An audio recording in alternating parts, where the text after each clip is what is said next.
Informar a la población ante eventuales situaciones de emergencia para evitar accidentes. Esta es la premisa de la Red Nacional de Emergencias, que informa a través de la internet y de diferentes canales de accidentes, temblores y actividades que puedan preocupar a la población. Queremos conocer cuáles son los objetivos de este 2013, cuál es el análisis, el balance de esta ONG ciudadana creada por Pedro Berríos, que nos acompaña justamente en el estudio Canal 24 Horas. ¿Cómo estás, Pedro? Hola, Cristian, muy buenas noches. Comenzamos el año y terminamos. Lo cerramos, ¿ah? Así es, pues.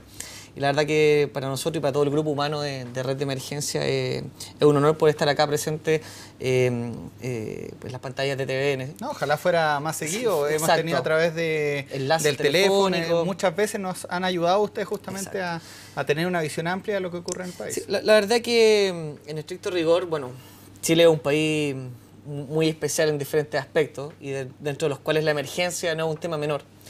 De hecho, nuestra organización, con más de 2 años ya de funcionamiento, y ahí recordar quizá un poco a la gente que no conoce lo que es Red de Emergencia, es una ONG ciudadana que se creó a posterior de los eventos del 27F. 2010. Del 2010. La verdad que a paso agigantado esta ONG fue creciendo y articulándose en las 15 regiones de nuestro país. Ya tenemos una cantidad de integrantes activos entre instituciones con alianzas estratégicas de comunicación, instituciones de emergencia propiamente tal, como bomberos, oficinas de emergencias comunales, ya llegando a los 600 integrantes distribuidos en todo el país. Han crecido, ¿no?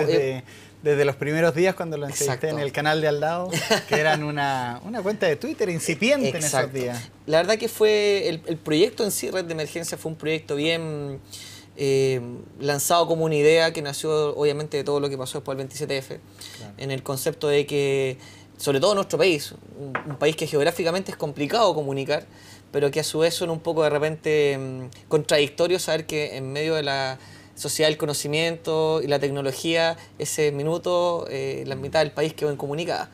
Entonces quisimos potenciar un poco todo lo que era la comunicación de la misma ciudadanía. O sea, ser esa primera línea de fuego que incluso para autoridades o instituciones gubernamentales se les hace un poco complicado. Informar por los mismos protocolos de... Exacto, ya que ellos tienen acotados por normativas de ley sus restricciones y ellos tienen que rendir a sus intendentes, a sus gobernadores y a sus provincias cuando ocurren situaciones de emergencia. Pero ¿qué ocurría? Que por otra parte estaban los medios de prensa, las radioemisoras, los canales de televisión, que de alguna otra manera se dieron cuenta que esta necesidad de la comunicación de emergencia tiene que ser in situ. No podemos esperar protocolos que sean mayores a 30 minutos o 1 hora, ya que la ciudadanía es la que tiene que informarse. Claro. Y de esa forma nace Red de Emergencia como una respuesta ciudadana a la emergencia. Y de esa manera, como te comentaba, ya tenemos más de 600 integrantes en todo Chile, quienes día a día, y como tú bien lo sabes, sobre todo en los horarios que de repente es de complejo manejo. Madrugada, exacto, días feriados. Y ahí vamos un poco a compatibilizar lo que corresponde también a otro tipo de emergencia. Porque cuando uno habla de emergencia, de repente se le viene a la mente todo lo que fue el terremoto del 27F, pero sin lugar a duda nos hemos dado cuenta que estas herramientas tecnológicas acercan a la ciudadanía a una serie de eventos del día a día en donde las personas, al recibir una respuesta por una cuenta en Twitter, por ejemplo, o saber que hay un grupo de personas que está trabajando en la materia, les baja el miedo o la ansiedad ante eventos como un incendio de magnitud, un incendio forestal. O simplemente saber qué pasa. Me pasaba a mí cuando fue la semana pasada, venía por la Costanera Norte y vi que estaba el GOPE de Carabineros, que habían equipos de prensa. Exacto. Y no sabía qué pasa. Y puse en Twitter qué pasa en la ruta 60 y mencioné la red de emergencia. Exacto. Y en cosa de segundos, claro, ellos tenían información porque alguien también les debe haber informado y era un hombre que se había lanzado al Mapocho. Entonces, ese tipo de eventos, si tú te das cuenta y de repente, obviamente hay opiniones que da para todo, pero de repente preguntan, bueno, esta red de emergencia que funciona mucho en Twitter, en las redes sociales, en Internet, bueno, ¿qué pasa cuando se cae Internet? Y nos vamos poniendo los supuestos más críticos, podría decirse. Pero la verdad que en un incendio de proporciones, un sismo de mediana intensidad, un corte de energía eléctrica, hemos podido ver con muchos ejemplos, que es cosa de ver los archivos que hay seguramente también en 24 horas, de mucha de la información que han dado ustedes mismos al aire. O a ti te ha tocado, por ejemplo, en algunos cortes de energía eléctrica han abarcado a varias comunas o provincias o regiones del país. Entonces la gente inmediatamente tiene esa necesidad de informarse y comunicarse en una situación de emergencia. Bueno, ustedes de hecho fueron los primeros medios no televisivos, por ejemplo, en informar del accidente de Juan Fernández. Claro, ejemplos como ese que suponen que todos los sistemas están operativos normalmente. O sea, no hay un corte de energía masivo, las redes funcionan en condición normal, pero ocurre un evento que los mismos medios de comunicación no pueden informarlo exacto. de manera inmediata, pero ustedes tenían información de radio, me acuerdo. Claro, lo que se potencia ahí un poco, y también para explicarle un poco a las personas, que no solamente somos Internet nosotros de alguna manera hemos potenciado y buscado diferentes canales de comunicación. Obviamente tenemos los sistemas radiales VHF y HF, que son sistemas de radiofrecuencia, que funcionan sin la dependencia de las redes tradicionales. Que se echaron tanto de menos en el terremoto. Se echaron mucho de menos, pero la verdad que ahí, ya después de tantas revisiones que se han hecho y hemos visto, funcionaron las comunicaciones VHF y HF, los radioaficionados estaban conectados en gran parte del país, los bomberos con sus sistemas de enlace, y hay un video que está en el registro de 24 horas, que donde muestra que la central de comunicaciones de bomberos de Santiago y de Ñuñoa, que son las más grandes de la región metropolitana, inmediatamente tenían comunicación con todos sus cuarteles, y obviamente aquí lo que faltaba era un integrador, podría decirse. Porque por un lado teníamos los radioaficionados, por otro lado teníamos los bomberos, la Cruz Roja, la Defensa Civil, y si tú te das cuenta son muchos de los integrantes de Protección Civil, que ese es el concepto que se maneja internacionalmente, pero faltaba un ente integrador que pudiera juntar la información que entregaba uno y canalizarlo por un nodo central. Y eso es lo que se generó con Red de Emergencia, aprovechar la sinergia de cada una de estas instituciones en el pro de la misma comunidad. Nosotros aquí el desarrollo que se ha hecho de Red de Emergencia no es un desarrollo ni personal de mi persona, ni de las personas que lo componen. Es un compromiso altruista hacia la misma ciudadanía, que sabemos que en un minuto puntual en donde se vive una emergencia, cualquier sea esta, sea una seguida de temblores como tuvimos esta semana, o un volcán que hace erupción a mitad de la mañana en un día sábado, o un choque, o un accidente vehicular que corta una arteria principal, ese tipo de información sabemos que ya no podemos depender de que cargar toda esa información a un ente gubernamental o a los medios de prensa. Claro. Pedro, ¿y cómo ha estado este 2012 en lo que refiere al acercamiento con las instituciones gubernamentales? Y ahí me refiero derechamente al ONEMI. Nosotros hay un trabajo bastante grande, que incluso hay borradores de protocolos de trabajo que se han realizado, pero hay que entender que ONEMI, al igual que nuestra misma red, de la forma articulada y descentralizada que tenemos por lo menos la red de emergencia, funciona, podría decirse, con sus oficinas regionales. Lo mismo ocurre con las OREMIs regionales, y obviamente hay un organismo central que, en el caso de ONEMI Central, nosotros nos entendemos directo con el jefe del Centro de Alerta Temprano, que es don Miguel Ortiz, con el cual en varias oportunidades y tenemos un medio de enlace directo por mensajería de texto y por sistemas digitales, en donde muchos de los eventos que con el correr de los minutos o la hora son noticias formal, nosotros le estamos dando una antesala de lo que está ocurriendo. Por ejemplo, y vamos a un caso actual de lo que ocurrió con el volcán Copahue. Nosotros teníamos estaciones de la región de Biobío, de la región de la Araucanía, en sectores que no son urbanos 100%, sino que ya podría decirse sectores rurales, que están cercanos a la precordillera o netamente en la cordillera, y en donde la gracia de esta red de integrar, por ejemplo, una estación de monitoreo de la CONAF nos permite muy temprano el día sábado en la mañana informar que hay una columna de humo extraña, importante, que está saliendo de la cordillera de los Andes, a la altura del límite con Argentina, ¿cierto? Muy cercano en el límite entre la octava y la novena región, pero que claramente no era un incendio forestal. Entonces esa información nosotros rápidamente la manejamos internamente con nuestra oficina a nivel regional, y a su vez se la derivamos y le mandamos por este sistema de enlace que te decía a nuestro par, podría decirse, de ONEMI Central. ¿Saben que nos llegó esta información? Vean ustedes también, chequeen, y nosotros vamos a seguir revisando con la ciudadanía.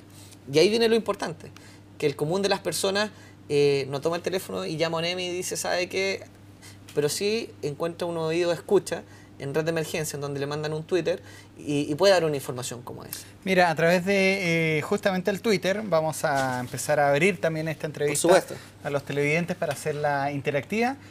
Wasowski dice, ¿cuáles fueron los momentos más tensos que vivieron durante este año 2012? Tú hacías mención a al volcán Copahue. Yo me recuerdo ahora, comienzo de año, febrero, ahí estas avalanchas que hubo en el norte. Sí, de hecho está también un poco ligado a lo que hace un par de días atrás todavía había una alerta preventiva para lo que es la zona del altiplano chileno, en donde, respondiendo un poco a la pregunta del joven usuario, del usuario que nos consulta por Twitter, obviamente cuando hay momentos críticos es cuando se sabe que hay vías que están en peligro o hay situaciones que pueden complicar lo que corresponde a una gran parte de la población.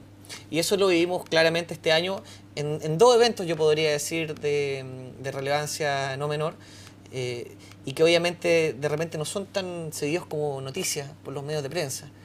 Pero para esa localidad es un tema ha sido un golpe muy fuerte. Por ejemplo, el alud que hubo en Camiña, claro, pasó por la mitad de la ciudad.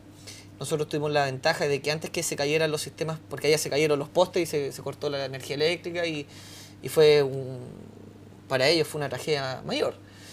Entonces, en ese minuto nosotros nos logramos comunicar y haciendo uso de herramientas bastante básicas, podría decirse, para este tipo de situación, pero no menor con el contexto de poder lograr obtener información vital. Nos logramos conseguir los teléfonos de 2 residenciales que están en esa localidad. Y personalmente yo me entrevisté con una de las personas que yo creo que hasta el día de hoy todavía no saben qué la llamó, pero nosotros estamos consultando qué es lo que estaba pasando y ella me está diciendo, por favor, ayúdenos, está entrando el agua por las puertas, acaba de salirse el río y pasó por la mitad de la ciudad, necesitamos ayuda, y se corta la comunicación. Eso es un minuto de tensión, pero obviamente toda la experiencia que uno tiene ligado también a otras instituciones, por ejemplo, personalmente a los bomberos, uno lo hace... Tú eres bombero. Exacto, uno lo hace pensar con calma y obviamente invitar a la persona que dentro de sus posibilidades tome la salvaguardia de su persona, de su integridad, y informarle que la ayuda va en camino. Entonces nosotros rápidamente con las estaciones de la primera región nos comunicamos con ONEMI Tarapacá y le entregamos los antecedentes para que ellos pudieran también responder, y la verdad que en un trabajo conjunto se logró enviar un grupo avanzado del GOPE de Carabineros y de bomberos para responder a una situación crítica. Mira, consulta también ahí Fernando Pérez a través del Twitter. Dice, a juicio de la red de emergencia, ¿hemos tomado conciencia los chilenos en torno a la prevención, y ahí lo pone con mayúscula, o seguimos siendo descuidados? Mira, un ejemplo claro, y de hecho lo estuve leyendo el otro día en el Mercurio, de la entrevista que hacía la directora regional de ONEMI Antofagasta, la saliente directora de Antofagasta, que ellos tuvieron un simulacro nocturno, el primer simulacro nocturno que se realizó, y en donde tuvimos la posibilidad de nosotros como ONG participar activamente en este simulacro, instalando un puesto de comunicación móviles en las afueras de las dependencias de ONEMI, y que nuestros integrantes pudieran colaborar en la parte visual del chequeo de las evacuaciones y todo lo que conllevó este simulacro. Entonces, ella hacía una salvedad que de repente los mega simulacros o los simulacros más grandes pierden un poco la proporción del control hacia si efectivamente la labor preventiva que quiere hacer un simulacro el día de mañana va a ser rescatable 100% en una situación de catástrofe real. Todos sabemos que simular un terremoto y decir, bueno, está temblando, agáchate, claro, cúbrete, cambia la cosa. Exacto, entonces lo que ella comentaba ahí en esta pequeña entrevista que le habían hecho era que lo que se debería quizás enfocar un poco más, y las nuevas autoridades, recordemos que hay un director nacional entrante en ONEMI, el ex general Toro, entonces quizás el objetivo sería enfocarse a las comunidades por medio de las municipalidades para llegar a las juntas de vecinos y trabajar pilotos de protección civil en las células, que son las más básicas. Tenemos las familias, juntas de vecinos y comunas. Nosotros teniendo una comunidad fuertemente preparada en la parte familiar, con un plan de emergencia familiar real, que haya una tranquilidad y un modelo a seguir de la parte de la misma familia, y eso se pueda replicar a nivel de junta de vecinos y posteriormente a nivel de comuna, ese tipo de evento va a poder disminuir muchísimo, en el caso de una situación de emergencia mayor como un terremoto, el miedo de los vecinos, y al saber, bueno, ¿y qué vamos a hacer ahora? Y eso es lo que se tiene que trabajar ahora. Para allá tiene que ir enfocado el esfuerzo. El trabajo a nivel micro, porque nosotros no podemos esperar lo que pasó el 27F, que venga una orden desde el nivel central, porque por ese motivo, y si Santiago desaparece o se desconecta, claro, no podemos esperar una orden que emane desde allá y las instituciones y los modelos de autoevacuación internacionales indican 100% que las decisiones tienen que ser tomadas por los organismos comunales o locales de emergencia. Mira, me están llegando muchas consultas, opiniones y comentarios, como el Rorro CP dice que siguen monitoreando el copago, bueno. Allá en la 8ª región, nuestro amigo RNE, Charlie 8, es nuestro controlador en la 8ª región, y aprovechar, Cristian, un saludo a todos nuestros integrantes que nos juntamos el día 20. Sí, los vi ahí con colores diferentes, sí. Me sorprendió lo mucho que habían avanzado. De hecho, gratamente. Ese avance es un desarrollo 100% de nuestros propios integrantes de las regiones, en donde ellos se han puesto la camiseta por su comunidad.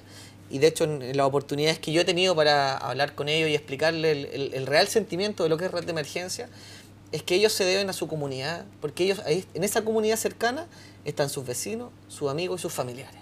Entonces, si ellos hacen un trabajo a conciencia y logran ese vínculo tan importante que se necesita entre la autoridad local y la comunidad, vamos a estar muchísimo más preparados ante cualquier emergencia, sea un incendio, un sismo de mayor intensidad o un volcán que haga erupción en alguna parte del país. Perfecto. Vamos con la pregunta que hasta ahora hace Rodrigo Palma. Dice, ¿cuándo habrá un cambio en el sitio web? Necesitan un nuevo diseño y usabilidad. Bueno, la verdad... Ahí están pidiendo ya actualizaciones. Yo creo que es importante que también se entienda un poco que el concepto de red de emergencia, todo lo que se ha hecho en esta organización ha sido en base al propio compromiso de los integrantes y de su directiva. Aquí mantener nuestro sitio web arriba, mantener nuestros sistemas de enlace. El sitio web funciona una tecnología que se llama Akamai Technology, que si se cae en todos los sitios que han replicado en 100.000 servidores en el mundo. Son avances que han salido, podría decirse en chileno, de nuestro propio bolsillo. Aquí esta ONG no tiene apoyo de ningún ente, ni gubernamental ni privado, sino solamente de sus voluntarios que pagan una cuota mensual para mantener sus sistemas de comunicación. Entonces, obviamente, siempre es bonito hacer modificaciones, y lo que hemos tratado de hacer, y vamos a tomar las palabras de esta persona que nos comenta acá, en una actualización de nuestras plantillas del sitio web, y tratar obviamente de poner las cosas, pero no de las que nosotros queramos poner, sino de lo que ellos crean y sientan que realmente necesita tener un sitio de emergencia. Claro, ahí estamos revisando, sí. De hecho, el sitio que uno puede ingresar con www.rne.cl, más fácil que red de emergencia. Claro. Ahí está, pues, y aparte que tiene cosas que para mí por lo menos me han sido muy útiles al costado de streaming. Derecho, claro, uno puede escuchar las diferentes radios, ¿no? Exacto. Lo importante es que se ha hecho la vinculación. Y no son radio de música, sino que son las radios de comunicaciones de bomberos, de emergencia. Fíjate, Cristian, que a nivel internacional, y obviamente llevando siempre las mejores prácticas que se desarrollan en los países que podría decir se llevan un poco el estandarte en el concepto de la emergencia, y porque ellos también han sido golpeados por situaciones catastróficas, estamos hablando de Estados Unidos y Japón, la vinculación hacia la comunidad tiene que ser por la mayor cantidad de canales disponibles. Nosotros tenemos nuestro sitio de internet, que está, como te decía, funcionando una tecnología que hace que el sitio no se caiga, aunque reciba millones de visitas en un minuto. Ya. Tiene los streaming, en donde la gente, por ejemplo, si a mitad de noche escucha una sirena aquí en Providencia y son los bomberos, ellos van a poder escuchar qué es lo que está pasando, porque es el tráfico radial de los bomberos. Y aparte está el tráfico radial de nuestros integrantes. Entonces, por ejemplo, si hay un sismo en alguna parte del país que sea perceptible mayoritariamente por la población, ellos al conectarse a nuestro sitio web o al poner el URL en su smartphone, van a poder escuchar la triangulación Mercalli que se hace del nivel de percepción en las diferentes zonas del país. Y eso, sin lugar a dudas, es mucho más interactivo y mucho más tranquilizador para la persona, saber que si un movimiento se sintió fuerte, por ejemplo, en la 7ª región, no se sintió más fuerte para arriba o hacia el sur del país. Pedro, si alguien quisiera... Creo que son pocos los que no conocen ya lo que hace la red de emergencia, pero si alguien está viendo esta entrevista y quiera decir, ¿sabes qué? Yo el 2013 me gustaría integrarme a esta red de emergencia, soy de repente radioaficionado, soy bombero que está fuera de la labor operativa, claro. pero me gustaría seguir colaborando a través del Twitter. Veía en la ceremonia que muchos le tenían cariño a don Santiago Ferreiro. Santiago Ferreiro, un personaje dentro de la red de emergencia. Sí, y de hecho hay todo, bueno, cada uno de nuestros integrantes... Pedro Camiruaga también. Exacto, ahí en la sexta región.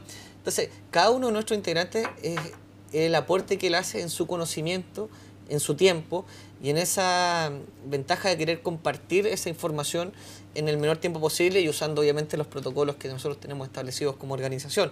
El caso de Santiago Ferreiro es un caso para nosotros muy importante porque él es una persona que ya tiene su edad, ¿cierto? Él ha sido bombero toda su vida y fíjate que él, bueno, tuvo hace un par de años atrás, lo asaltaron, lo hirieron bastante grave en sus piernas y él estaba prácticamente sin poder moverse en su casa hasta que conoció la red de emergencia. Y acá se ha podido desarrollar. Y se ha podido desarrollar muchísimo en la parte de poder, incluso ya él nos pudo acompañar ese día de la ceremonia y recibir ahí un pequeño reconocimiento que nosotros quisimos hacer a su labor y obviamente a la disposición de su tiempo para poder informar a nuestros conciudadanos. Bueno, y si alguien quiere ingresar a la red de emergencia, ¿qué tiene que hacer ya redondeando esta entrevista? Sí. Antes de consultarte también qué se viene para el 2013. Bueno, para las personas que deseen ingresar a la red de emergencia, y obviamente las puertas están siempre abiertas para todos aquellos que ya sean de instituciones de emergencia o civiles comunes y corrientes, pero que tengan las ganas y el ánimo de poder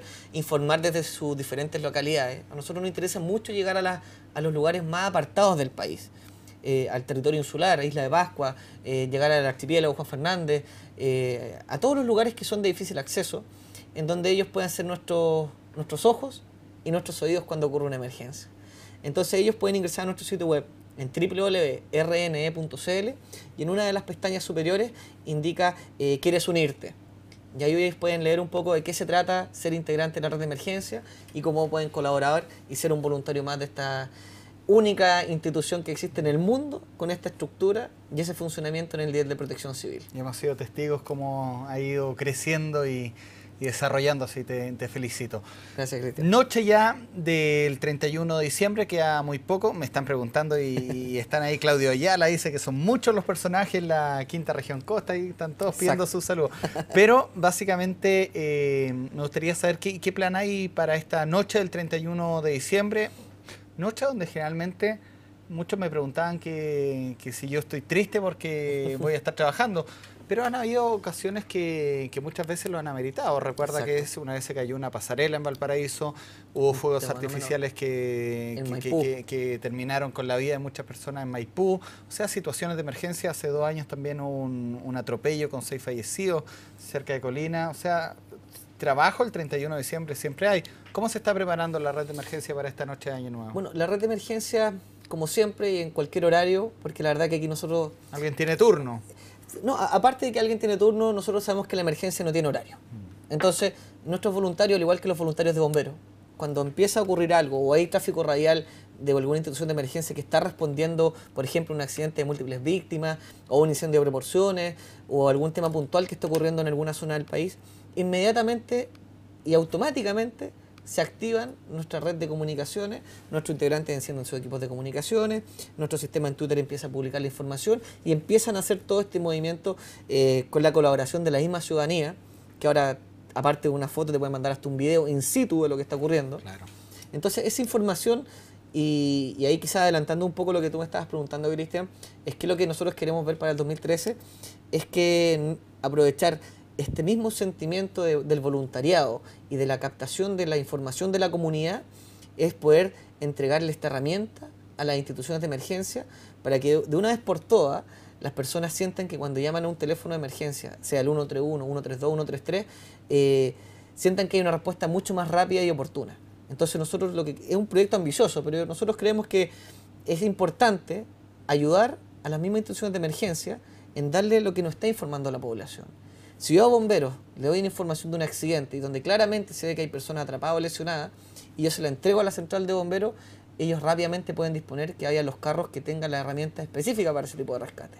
O que yo le entregue al SAMU una imagen donde hay un accidente de un microbús con múltiples lesionados, inmediatamente quizá el médico regulador puede disponer que en vez de que vaya una ambulancia, vayan 3. Claro. Me preguntan a través del Twitter cómo lo hacen para filtrar las informaciones y que no informar cosas que son falsas. ¿Tienen sus protocolos también internos Sí, ustedes? sí, de hecho nosotros trabajamos mucho lo que son nuestros mismos protocolos de información, pero dentro de la masividad del internet y de las redes sociales, de repente aquí hay un tema que la gente lo desconoce porque no ve el back office, podría decirse, del sistema, pero cuando ocurre un evento, por lo general nunca te informa una sola persona. Entonces, ahora el internet, y sobre todo en el 2013 y 2014, la entrada que va a tener el internet móvil va a ser prácticamente, no se van a poder imaginar un celular sin internet. Entonces, la interconectividad que va a haber, que hay un accidente en cualquier intersección importante, hay 1, 2 o 3 personas informando. Lo extraño es cuando informa una. Claro. Y cuando informa una, se le hace un chequeo más, una segunda o tercera vuelta, se ponen a escanear con los sistemas de emergencia, o simplemente se agarra el teléfono y se pregunta. Exactamente. Yo preguntaba, tú te adelantaste un poco a esa pregunta, pero ya para cerrar esta entrevista, Pedro, ¿cuáles son las metas que tienen ustedes para este año que comienza ya en un par de horas más? Sí, yo creo que lo importante siempre en este tipo de institución es seguir valorando el trabajo de nuestros voluntarios, que están ubicados en todas las zonas del país, invitar a ampliar esta red de integrantes, porque fíjate lo importante que es, por ejemplo, para la misma ONEMI, que ellos tienen una plana de personal contratado limitado, obviamente por un presupuesto limitado, pero que llegue, por ejemplo, una ONG y ponga a disposición 1000 integrantes en ayuda de información, obviamente es un aporte importantísimo en lo que es la protección civil en sí. Entonces, una de nuestras metas va a ser, ojalá, duplicar la dotación de integrantes en las diferentes regiones del país, poder llegar a los territorios, ojalá más alejados que hay en las diferentes regiones, y potenciar los sistemas de comunicación en la mensajería de texto, porque lo que queremos hacer nosotros, junto con los operadores telefónicos agrupados en Atelmo, es poder disponer de la versión 2.0, podría decirse, de nuestro Twitter, pero de información localizada regional que pueda llegar por mensajería de texto. Esa es una de las metas. Esa es una de nuestras metas importantísimas y obviamente para eso vamos a necesitar el apoyo de las diferentes gerencias de responsabilidad social de esta empresa operadora para que vean que un celular puede incluso llegar a salvar una vida si tiene información que sea fidedigna, exacta y en el minuto indicado. Entonces, en estricto rigor, nuestras metas obviamente van a ser aumentar la dotación de nuestros voluntarios, potenciar los sistemas digitales como la mensajería de texto y obviamente de una vez por todas firmar un acuerdo formal con las instituciones de emergencia, ya sea con la Junta Nacional de Bomberos, con la Oficina Nacional de Emergencia o Agencia de Protección Civil o el nombre que tenga la nueva ONEMI, podría decirse, y con ellos comenzar a trabajar con nuestros voluntarios y con lo más importante, con la ciudadanía. Perfecto. Bueno, Pedro de Ríos, te queremos agradecer ya en este cierre del año tu presencia acá en el estudio. Te felicitamos también y a todos los integrantes de la red de emergencia que nos siguen a través de el Twitter. Le agradecemos también sus comentarios, su ayuda y su retroalimentación. Estuvimos acompañándolo en la ceremonia de fin de año y desde ese día yo dije tenemos que dar a conocer a la comunidad la labor y sobre todo los avances. Tú lo conoces bien, nosotros nos conocemos hace un par de años ya. Exacto. Y he sido testigo y te felicito acá en cámara también este gran avance que han tenido y la gran ayuda que han, en especial a los medios de comunicación como 24 horas. Exacto. Que ustedes han podido entregar. Yo creo que, tomando tus mismas palabras, agradecer a nuestros voluntarios que están seguramente viendo esta entrevista o la verán el día de mañana, que vamos a publicar ahí en el canal de YouTube y en el sitio web de la red. Y no olvidar y dejar como un poco de conciencia para las personas que ya están a horas de celebrar el Año Nuevo, obviamente que no manejen si consumen alcohol y que ante cualquier situación de emergencia, independiente que exista el Twitter y las redes sociales, igual informen a los niveles de emergencia, a carabineros, a bomberos y al SAMU, y ya si se agotan las instancias, recurrir por ejemplo al Twitter para informar y nosotros poder apoyar ahí el enlace quizás por otros medios con las diferentes instituciones de emergencia. Y no olvidar que este tipo de entrevistas o este tipo de conversación se tengan que dar necesariamente para un terremoto o para una erupción volcánica. Es deber, y también será deber de nuestra ONG, ponerlo en el día a diario de la actualidad y ojalá estar una vez a la semana en algún medio masivo informando y compartiendo con la ciudadanía qué hacer en situaciones de Porque el emergencia. lema de usted es un país informado. Exacto, un país informado y más comunicado es un país más preparado. Así es. Muchas gracias. Cristian, muchas gracias a ti Feliz año y a todo el equipo. 2013 para todos los miembros de la RNE. Así es, pues muchas gracias.